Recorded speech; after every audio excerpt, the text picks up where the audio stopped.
So, Chris, I heard a little rumor before I got here that this film recently opened in your hometown. It did. Have you heard any responses from your friends, ex-friends, and family?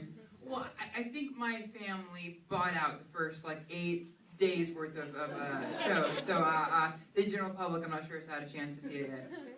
But no, I mean it's all been very, very positive, and I think people who live in Clovis really think it's funny, and I hope they realize it's the whole setting of Clover is a wink. It's not a point. But we'll see. I love it. Now I'm curious because in the film there's a great line that you have in the beginning, which is don't try to find the ideas, let the ideas find you. And I would love to know when the first germ of an idea for Struck by Lightning came to you. It came to me like one of the reasons why it's called Struck by Lightning is because the whole story just really hit me like lightning. And I was a sophomore at Clovis East High School, and I was walking from one of the English classrooms to my car, and I had just finished my own literary magazine. I felt so underappreciated, and no one cared. And I thought, why am I doing this? If I'm only pleasing myself. And then the whole idea of the movie came to me because I looked up at the sky and it was really cloudy, and I thought, wow, if I was struck by lightning right now, what would happen? What would the story be? And then it just hit me. So how much of you is in Carson?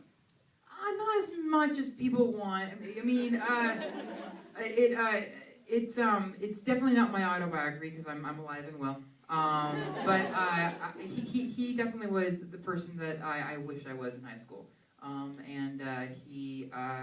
I kind of used him as a therapeutic way to vent my frustrations and angst in high school. But we're different people. Absolutely. So from that point where you were struck by lightning yourself, in theory, metaphorically, how long was it until you had a locked script? Oh, well, I was like 16 at the time, and I just kind of played around with it like on Microsoft Word. I didn't really have like a fancy screenwriting program yet. And then I'd say season 1 of Glee. Yeah, was when I sat down and at a computer and got it all out, and it took me, I'd say, about 6 months to go to the point of okay, I'm gonna try to do this to the point where I sent it to someone to look at. Compare it for me, if you could, to the process of writing a book, i.e., Land of Stories. Like, which one is more challenging? Ooh, I think I don't know.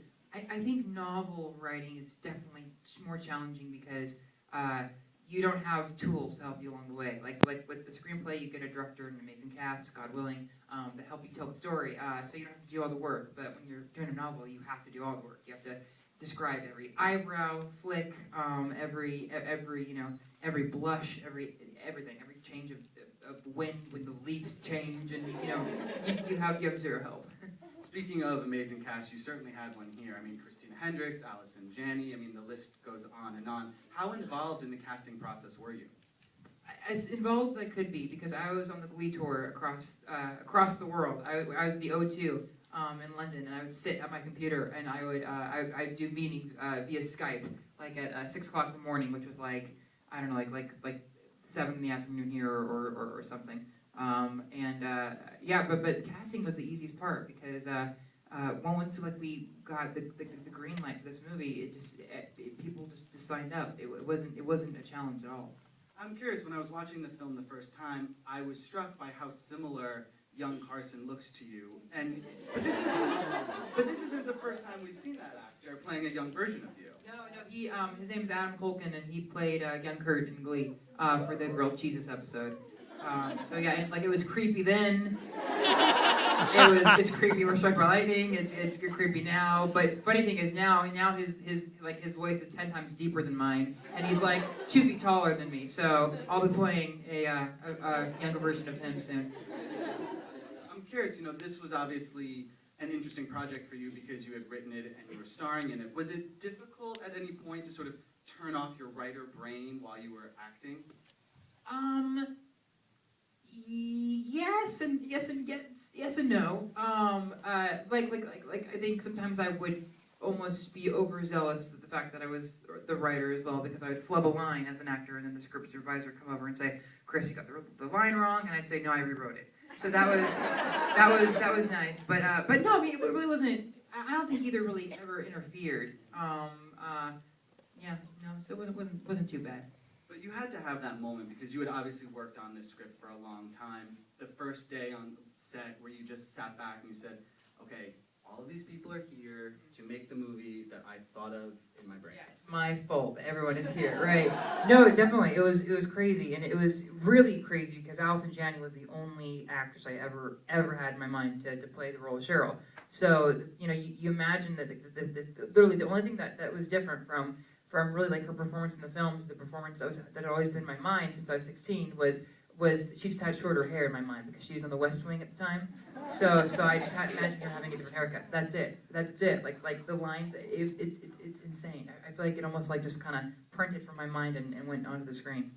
As a cool sort of byproduct of Struck by Lightning, Carson Phillips' journal was released, which I would imagine has to provide a unique opportunity, because whenever I interview authors who then write screenplays or vice versa, they say it sort of gives them a chance to fix things they got wrong the first time or include things. Was there anything you got to put in the journal you wished had been in the film? Well, it's interesting because unfortunately because this was a very, very low budget movie and a lot of things had to be cut and reworded and changed and whatnot. So a lot of what was in the original screenplay never made it. Never made the. Speaking of low budget. Why don't you try this one? Because no one cares what I have to say. We don't. Oh, we didn't have. We couldn't afford proper microphones. So there. I think there are a lot of things I did try to fix because there are a lot of like little tiny holes here and there within the movie that we had no choice. We just didn't have the proper means to tell everything that we wanted to tell. So I think I kind of tried to fix things within the novel. Yeah, definitely. So are you going to make it a rule in your contract now that every screenplay you write has to have a novel companion? So you can Well, I'm one person. And I mean it was great because it gave me a chance to visit the characters again. So that's why I wanted to do it. It's because I wasn't really ready to say goodbye to the characters yet. But I don't know if I could do it for every movie that I would be in. But we'll see. I mean, you say you're one person, but I feel like the evidence proves the contrary. Because I don't understand how you accomplish half the things you accomplish. I know that in addition to promoting this film, working on Glee, you are also writing Land of Stories 2, and an additional screenplay that you've been talking a little bit about lately. Where are you sort of with all the other projects you have going on? Land Stories 2 I'm writing now, and I think... Yay, I'm so happy you like that. I'm like, does anyone care about this? Am I just this weird actor write this book about kids going to the fairy tale world? So hopefully, knock on wood, I'll be finished with the book, with the second novel by the end of this month. And then hopefully it'll be out in your hands sooner. Yay!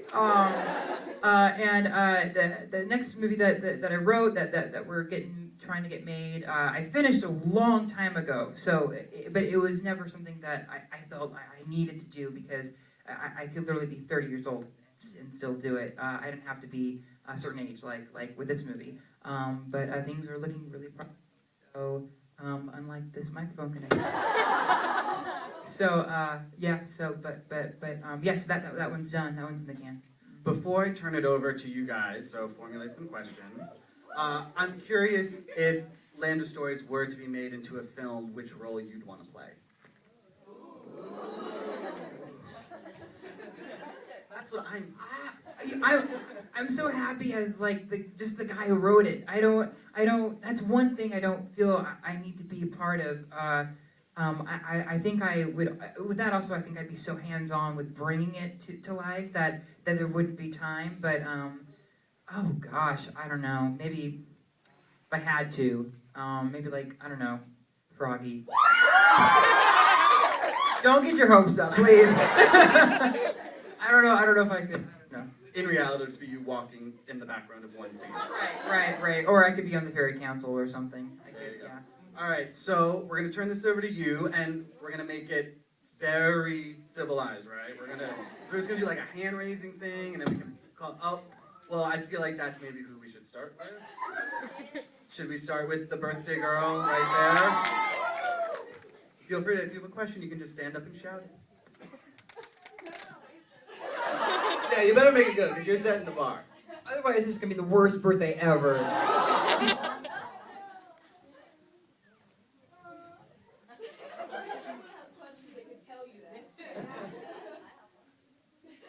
We can come back. Oh, yeah, here we go. What's your favorite line in the movie? Pitchfork. I thought it was so clever. Green camera. Or phone. Sorry, I'm pulling out. Oh, thank you. How many were in it? Thank you so much. Saved so much money. I know you said that Rebel was a really great casting. So who did you have in mind in case you didn't find the perfect person? Really, no one. Not really anyone. She was based on one of my friends in high school, and we thought maybe we thought maybe we'd have her come and do it, but we really didn't have anyone else in mind because it was such a specific character. So no, she really kind of was. It was an absolute miracle because she was literally cast like 14 hours before she started shooting. Yes. Yes, I will get. So I'll get more accurate descriptions. Wow, now I'm drawing a drawing. Well, first of all, I just want to say congratulations on winning a People's Choice Award. Talking a lot of people online. If Carson died in the parking lot, how do you end up under the tree? Oh, because he drifted. Because it rains and in the original screenplay, like there is a scene where he just drifted for like a minute, and it was supposed to be. I thought it was funny. And then like his voice is like, there I am floating over there. Oh, there I go. There I go. Oh, there I go again. You know? But no, because he drifts. And I think there's a little scene where he drifts a little bit. Yeah, I'm sorry. Well, he's. Red shirt and bag. This is fun. I like this guy. I was wondering what was the funnest scene that you had to film, and also what was the hardest one for you personally? Ooh, most fun was probably the homecoming scene. Thank you for making that happen. And the hardest was probably, I don't know, probably any scene with the kids because they're all my age and I was very, very intimidated by them. And because they're all so talented and I was terrified that they didn't like me. Which I know now they all like me, so that was nice. But no, yeah, I think I was like, I don't know, I think, you know, there's just always that extra pressure when you're among your peers or people your age. Okay, glasses and black sweater. I was just wondering, like, what was the biggest difference between acting, like, for the movie versus acting every week for Glee? You know, it's so funny because our schedule was insane for this movie because we shot in 16 days. So we were doing like 8 to 12 scenes a day. But it was a much lighter schedule than Glee. Like the first day we filmed a whole day and I still had time to go out and eat dinner. Like it was crazy. And Glee is just such a roller coaster from the minute you step on set. You know, you're singing, you're dancing, you're acting, you're all day until from when the sun comes up, when the sun goes down. So there really wasn't too much of a difference, except I feel like movie schedules are maybe a little more easier because there's an end in sight. Makes sense. Yes, sir. Yes. Straying from the movie, what advice would you give to people trying to get into showbiz, whether it be film or live theater? Oh, I think a big thing is you have to ask yourself that it's the craft that you're after, because I think a lot of kids are after other things, and then it's like you don't want to be after those other things, and then find yourself in a position where you're like, oh, I don't like doing this. Why am I here? So I think the biggest advice would be to ask yourself, make sure you're in it for the craft itself, because you like to act, because you like to portray the characters, I don't know. I mean, I'd say find what makes you unique and use it to your biggest advantage. Yes, right in front of me. Yes. Okay. Oh, okay, we can do that. I'll come with you. Go ahead. Come around. You're on spotlight. Do you think that you would ever do Broadway or live theater ever in the future? Yeah, Absolutely, I'd love to. Love to. I'm kind of itching to get there, well, I really want to bring Shirley Todd to Broadway at some point. I don't know. I think it would be funny to do a spoof of Sweeney Todd, which is one of the best musicals of all time. Maybe the Jackass that spoofs it, but it'd be fun. I think it'd be Book of Mormon-esque.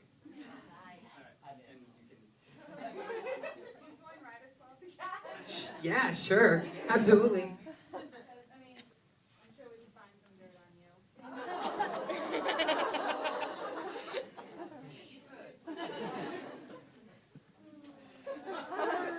have an actual question though. I was wondering what happened to Mom or Cheryl at the end of the. Well, in my mind, she, unfortunately, losing her son causes her to really reevaluate, take another look at her life. And I think in my mind, she always kind of like joins like a grieving support group. But she ends up being okay. And she gets kind of reunited with her mom. So I think the mom and the grandma end up being closer because of his death. I tried to dress as Carson, by the way. Oh, you look great. Great. Yes, gray jacket. I think you kind of answered this already, but aside, you created Alex and Connor and the beauty that is Carson right now. Do you have any other characters that you determined to create like from your childhood, or is like anything from now going to be kind of new? Oh, that's a really good question. Thank you. I would say 90% of everything that I will be pursuing to do the next decade have all come from being a kid or high school. Like every single seed was planted then, and it just kind of become lifelong goals to do. But like the whole Asylum movie, that was just something that I literally was watching TV and I thought, oh, that's interesting. Well, how come men are never allowed to do that? I'm gonna write it for myself. Like that's all that it came from. So I get inspired along the way. But I'd say majority is all stuff from when I was most of your ages. Purple beanie situation. Sorry, I wish I knew all of your names. And then we Hi, could... Chris. This is kind of a random question, but would you ever consider playing or writing for like a serial killer type person? Oh. You'll have to watch the next movie. The very last row, all the way in the back on the end. Okay, so you've written novels and screenplays, and I was curious if you ever thought about writing for television, and if so, what kind of show would you like to write for? Absolutely, and I wrote for the Disney Channel, and that was fun. And it was fun to work for the mouse. And even though they didn't want to do another magic show so closely after Wizards of Waverly Place, so they didn't pick it up.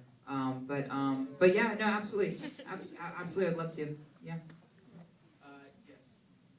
Yellow shirt and sweatshirt. Yeah. Mustard. Listen. For casting, did you consider any of your Glee casting scores? No. No, because I feel like you just can't do that because then it becomes like a joke. You know, it's like you can't. It's just been like a gimmick. You know,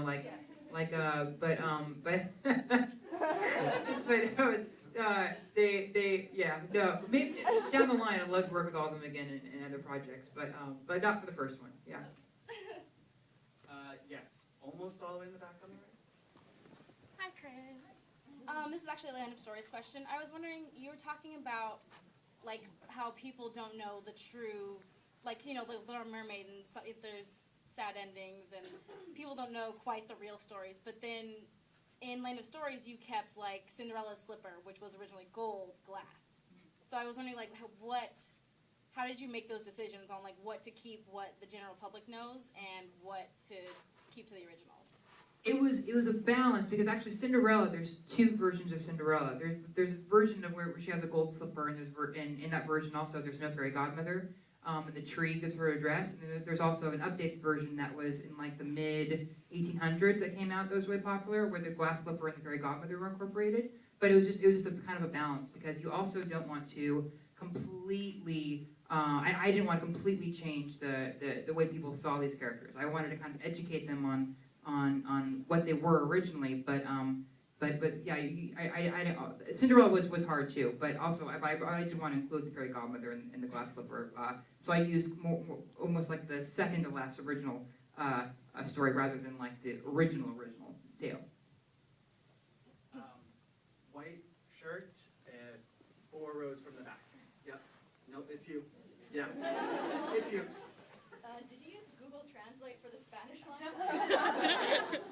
I think so. Yeah. Yeah, but it worked because the character would have too, because he was an imposter. So I like how I validated that. The reason I knew it was Spanish because the pollo part. Oh yeah. Yes, right there with the. You mentioned cutting scenes from the movie, and I won't spoil anything, but in the book there was a one-on-one scene with Carson and a few other characters. Were those originally in the screenplay, or was that something for the book exclusive? Yeah, all those one-on-one scenes when they're handing in the submissions were actually in the movie. We didn't shoot them; they're cut before we shot them. But they were flashbacks that the kids had when they were at the funeral. They were at the funeral, and they the pastor was saying, Carson taught us all lessons, blah blah blah, and then each kid had a moment remembering the lessons that or the interaction, their last interaction they had with him. So that wasn't the original screenplays, but I was able to fit it in the book. Yes. You're welcome. This isn't a Laemmle Stories question or a Struck by Lightning question. It's actually a question about your next film. Thanks. I just wanted to know if you can release either the title or your character's name in it. I will give you a hint of what the title is, and it's based on an old Carl Jung quote. So the title is within a famous Carl Jung quote, and the whole movie is kind of based off of that quote. So there's not too many. There's not too many that I know. I don't. The thing is, I'm really superstitious about movies. And I feel like if now if I start talking about it, and I hate something to fall through and it not to happen. It looks promising now, but I just don't want to jinx anything. So I'll let you know what the name of the person that I'm playing when I know for sure it's happening for sure. Huh? I'll announce it. Yeah, I'll announce it eventually. Yeah. You look really good, by the way. Oh, thank you. Carl Jung Tumblr tag is me on fire. All right, so this is gonna have to be our last question. So whoever has the most money in their wallet. No. All right. Okay. Right here. First off, I have to say thank you for wearing the pin that you wore on Sunday because I was the one who made it for you. Oh my God! Thank you so much. Yeah, of course. And I wanted to ask you, which genre would you say you have the most struggles like trying to find yourself writing for or acting for? Ooh, probably romantic comedy. It's so funny because I feel like, this is my total opinion, but I feel like it's like that's supposed to be like the goal of every actor, like oh, he'll never be in the romantic comedy. Well, I don't want to be in a romantic comedy, and I don't think I would ever want to really write a romantic comedy unless there's like some kind of like gimmick, in it. But yeah, probably that genre. Yeah. Thank you all so much for coming out Thank you tonight. so much. Thank you. Thank you.